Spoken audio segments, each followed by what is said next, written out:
Today we're going to talk a little bit about storytelling, mainly about our tribe, and also from my experience. I came from a generation where we used to use sustenance fishing and hunting.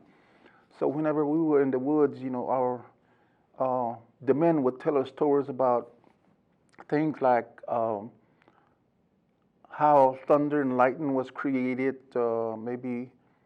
And then there were stories about what they call shuka'anopa, and literally interpretation into English means hog talk or hog words, and it's really just funny stories. And then later on, my mom used to tell me stories about prophecies and how to, to teach moral values. Just things like that. So that was from my experience in storytelling. And when I tell stories about my mom, because she was basically maybe the one that was really very instrumental in teaching me things about culture and storytelling. And one of the things she used to say is that she didn't tell stories that were funny, but told stories in a funny way and to make people laugh. And as most Native American people know, that laughter is good medicine. They say when you laugh, it makes your body, happier, I guess. Your body releases some kind of hormones to make you feel happy and maybe get wellness into your system.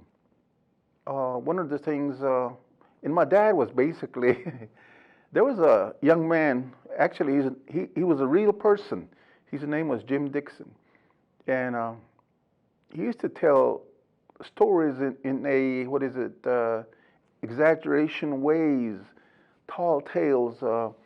So in one of his stories, back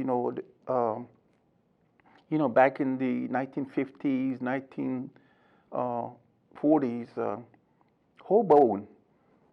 A lot of men traveled, the railroads back and forth to Oklahoma or back and forth. And this gentleman, he used to go to Oklahoma at certain times of the year. And one time, he got to Vicksburg to get on the train to go to Oklahoma. But somehow, the railroad track was messed up, so he couldn't get across the Mississippi River. So he goes down to the edge of the river and stands around for a while and start thinking about, how can I get across this big patch of water? And about that time, a big log comes to the edge of the river. So he thinks, he talks to himself and says, if I get on this log, then I could go across the river and get on to the other side. So he jumps on the log, and eventually, the current carries the log all the way across. So he jumps off, and then he takes 2 or 3 steps, and there's a big splash. It goes chibog, and he turns around, and it was an alligator. It wasn't a log. So that's one of the tall stories, Shukanopa, that my dad used to tell me. And on the other hand, some of the things, thunder and lightning. At one point, I guess the flooding was so bad that it hurt or killed many Choctaws. So the Creator wanted to help us and said, I'll get the thunder beings to maybe help the Choctaws out. So he got two of the thunderbirds. You know, they're big, enormous birds in the sky.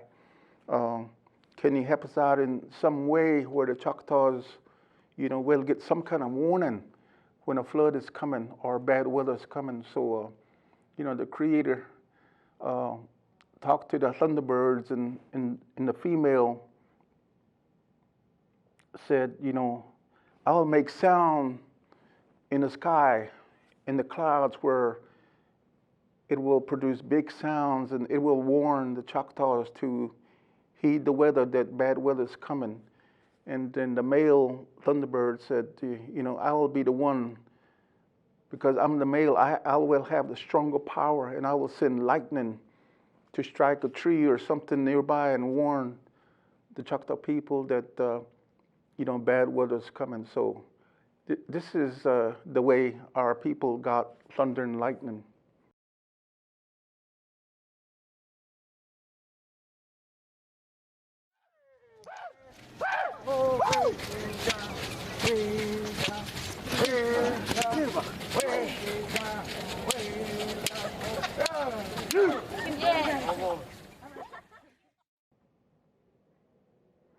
Well, when I was young, in a traditional way, we have it's like equivalent to the devil in the non-Indian world, and they call it Nalo Sachito, which means big black thing. And actually, my mom used to live right across the road when she was small. And this road here, it was like a one-lane road, part gravel, and I can still remember it wasn't traveled so much so that, you know, in the middle of the road, it still had grass. It was that way, and I can still remember some of our families having mule-driven wagons. We used to ride in it. And I used to use the brake. I was a brakeman. I loved it. They used to tell me to pull on it, and I would pull on it, and it'd slow the wagon down. So this Nalo Sachito, she said one night their cow got out of the fence. So her mom and her siblings and the dogs, you know, they had 2 or 3 dogs, and all of them went up the road where the cow had went, and they found the cow and turned it around and was coming back home. And she said there was a sound on the side of the road, I guess not current, you could say right away. And she said she looked, and there was, at first she thought that it was like a big black cow, but it had red eyes. And she said it smelled awful, like, you know, you have the swamp mud, you know, you can smell that mud in the swamp. And she said Grandma knew what it was and said, you know, kids, get in front of me and walk, don't run. And so they started doing it, and she said even the dogs would bark at it, but it would go to the edge of the road and never really attack that whatever it was. So Mom said that they started walking, and one of my aunties, she got so scared that she started running, and she fainted. So she said they had to carry her, and she said every time she looked to the right, you know, it seemed like that whatever it was kept on growing, getting bigger and bigger. So finally they got to the point where they saw the light at the house, and she said she turned around and that thing was gone.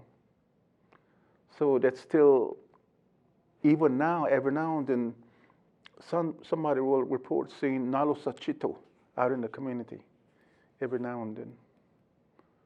So these are things that I don't know if it was describing the evilness in the world or whatever it was, but, you know, good and bad, I guess.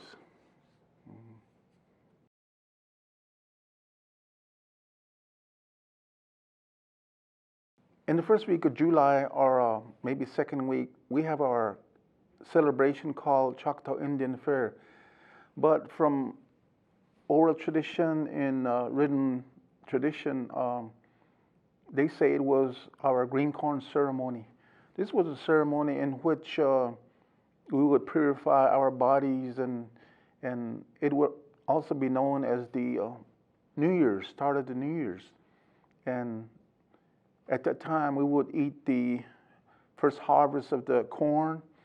And my mom used to tell me that during that time, there was the oldest man in the community that would stand up and tell about the laws on how people should treat each other. So this was like, it might have been something like, what is it, New Year's resolution we usually talk about when New Year's come in the modern society. And one of the things was that during this time of the year, we would forgive each other. Like now, you know, somebody will carry a grudge throughout the whole year, maybe even through the whole lives. But during the green corn ceremony, you're supposed to forgive that person. Maybe other than, you know, homicide. But things like, you know, somebody saying, starting a rumor about you, those are supposed to be forgiven at that time.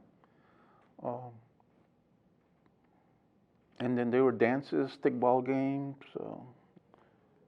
just having a good celebration.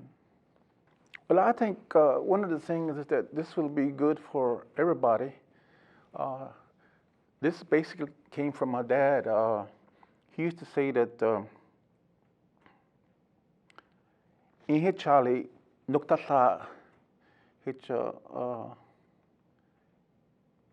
there was a third thing that he used to say. In Hichali, which means vengeance, and Nuktata is jealousy. Yakomi ko naksika buli ja ishayang wato ajugmushantana, which means that when you put these things aside, you will have a good life and live a good life.